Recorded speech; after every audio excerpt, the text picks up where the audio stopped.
Κοιτάξτε, εντάξει, χειρουργική επέμβαση είναι. Δεν υπάρχει επικινδυνότητα με την έννοια τώρα που γίνονται λαπαροσκοπικά πια τα χειρουργία και ρομποτικά. Όχι η χειρουργική επέμβαση. Ναι. Το δαχτυλίδι που βάζουμε, το γαστρικό μανίκι, αυτό που όπως το ονομάζετε. Κοιτάξτε, ο γαστρικός δαχτύλιος έχει κάποιες εκκρεμότητες μακροπρόθεσμες, όπως είναι η εκκρεμότητα του ξένου υλικού. Μπορεί, αν ο ασθενής δεν ακολουθήσει τις μεταχειρουργικές οδηγίες, να έχει κάποια προβληματάκια. Έτσι. Η αλήθεια είναι αυτή. Γι' αυτό παρενέργειες όπως είναι να κάνει πιο συχνά εμετός από ό,τι πρέπει, τέτοια πράγματα και σε σχέση με το ξένο υλικό, ας πούμε, μετά από 15-20 χρόνια δεν μπορεί να πεις πώς θα εξελιχθεί. Φυσικά αυτό μπορεί ανά πάσα στιγμή να βγει και τα πράγματα να γίνουν όπως πρέπει. Αν αλλάξει, ας πούμε, συμπεριφορά. Αν αλλάξει συμπεριφορά ακριβώς, αν δεν μπορεί ο ίδιος ασθενής να ακολουθήσει τις οδηγίες που πρέπει, ας πούμε. Κυρία Ζαμπέτα, σας ήταν δύσκολο από τα 110 να φτάσετε να χάσετε 40? Δύσκολο ήταν, αλλά υπήρχε μεγάλη θέληση. Και μέχρι τώρα. Πόσο καιρό τώρα, εσείς τι έχετε μέσα υπάρχει κάτι μέσα στο μάχη σας αυτή τη στιγμή που μιλάμε? Δακτύλιος. Ο δακτύλιος, έτσι. Το οποίο τι κάνει αυτό για να είναι κατανοητό? Αυτό στενεύει το στομάχι και το χωρίζει σε δύο τμήματα, ας πούμε. Το ένα πιο μικρό και το ένα πιο μεγάλο. Στενεύει το στομάχι. Τρως λιγότερο με λίγα λόγια. Ωραία. Εσείς πότε το κάνατε αυτό? Πότε την κάνετε τη χρήση? Εγώ την έκανα πριν ένα χρόνο. Πριν ένα χρόνο. Και βάλατε αυτό το δακτύλιο στο στομάχι σας και αρχίζετε να χάνετε σταδιακά. Σταδιακά άρχισα να χάνω. Πήγαινα στο γιατρό κάθε μήνα που θα έπρεπε να κάνει, να το μειώσει, να το κλείσει. Αν εγώ είχα κάνει το λάθος, να το ξεχυλώσω που λέμε. Μάλιστα. Παρενέργειες δεν είχατε καθόλου? Τις πρώτες μέρες είχα κάποιους δυσκολίες, ναι. Μετά το χειρουργείο τις πρώτες μέρες. Μετά το χειρουργείο εννοώ, τη βδομάδα. Μετά δεν αντιμετώπισα κάποιο πρόβλημα. Εγώ έχω ακούσει ότι για ανθρώπους που έχουν κάνει δαχτυλίδια ότι η μόνη μεγάλη αλλαγή στη ζωή τους είναι ότι πρέπει να τρώνε αργά.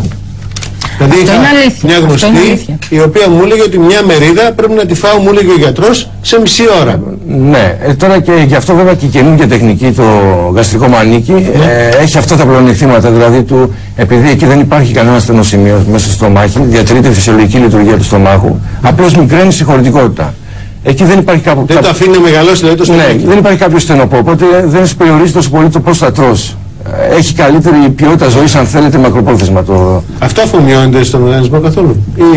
Μιλάμε για το δαχτυλίο τώρα? Ναι. Όχι, δεν αφομοιώνεται. Ούτε το γαστρικό μανίκι. Το γαστρικό μανίκι δεν είναι τίποτα, απλώς αφαιρείται το στομάχι. Και το στομάχι γίνεται 10 φορές μικρότερο από ό,τι είναι στην προηγούμενη φάση.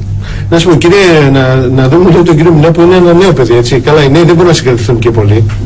Έτσι εύκολα. Ακριβώς. Αλλά θέλω να σου πω, έπρεπε τώρα να βάλετε το δαχτυλίδι για να περιορίσετε λίγο την ποσότητα. Δεν μπορούσατε εσείς ως νέος να πείτε, ρε παιδί μου, δεν θα τρώω 2 πιάτα φαγητό, θα τρώω 1. Δεν γίνεται, όταν κάθεσαι στο τραπέζι, τρως ή δεν παίζεις. Ναι. Αν έχεις μάθει από μικρός να τρως.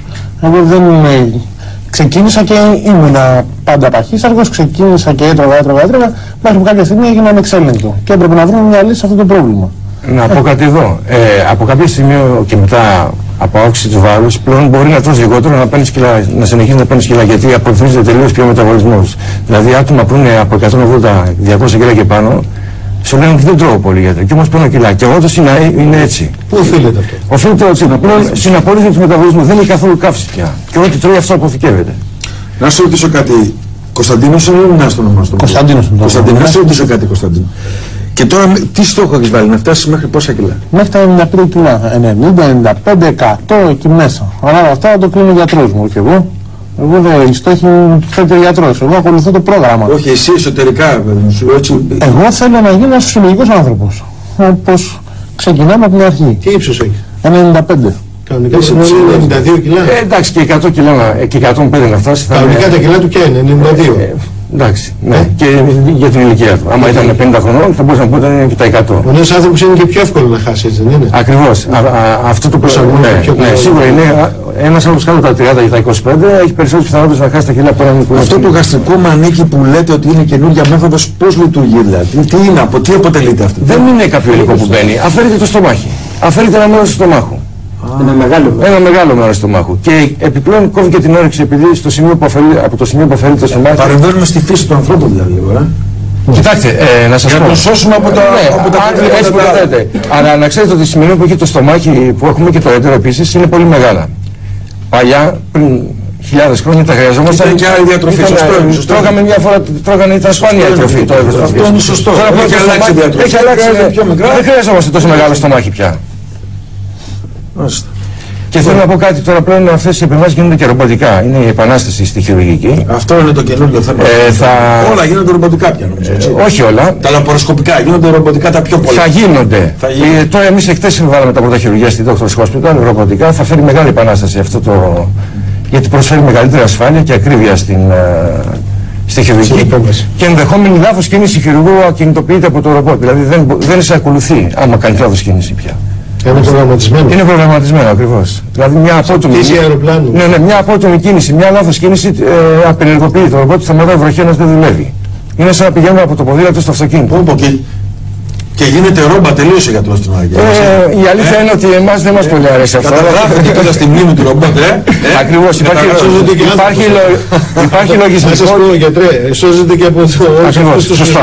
Και από τα λάθη τα ιατρικά που μπορούν. Έτσι, ακριβώς. Τι λέμε τώρα. Λοιπόν, κύριε Βλάχο, ευχαριστούμε πολύ. Κύριε Ζαμπέτα και κύριε Μινά, καλή δύναμη. Και για το κουράγιο σας που ήρθατε εδώ, γιατί θέλει δύναμη να έρθεις εδώ και να πεις ότι είμαι τόσα κιλά και θα χάσω και θα προσπαθήσω. Τα λέω εγώ γιατί, εντάξει, αλλά επειδή ξέρω τι ψυχική δύναμη χρειάζεται, νομίζω ότι πρέπει να παλέψετε ακόμα παραπάνω, να δώσετε και σε εμάς κουράγιο, να παλέψουμε κι εμείς. Σωστό και αυτό. Κύριε Κατσαρά, ευχαριστούμε και εσάς που είστε μαζί μας σήμερα.